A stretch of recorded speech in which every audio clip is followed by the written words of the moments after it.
السلام علیکم ورحمت الله وبرکاتہ. دوستانو موږ ستاسو په خدمت کې راغلي یو.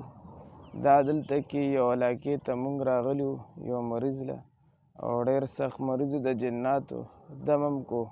د الله فضل سره هغه جوړ شو او مریض خپله ویل چې زه ښه ډېرو عاملانو له تللی یم خو زما ورسره ګزاره نه ده شوې او نه مې حالت ټیک شوي دي چې څومره زه ستاسو په لاس الله ښه کړم.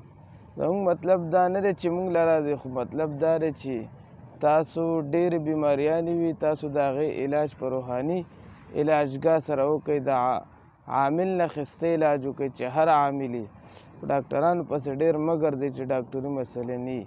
نو دغه رنګې موږ ستاسو خدمت کې راغلي یو. که هر قسم مسلې جنات وي، جادو وي، سحر وي او کاروباري مسایل وي، اولاد بندي شي، چا بچي نه کېږي، نو موږ سره رابطه کولی شي.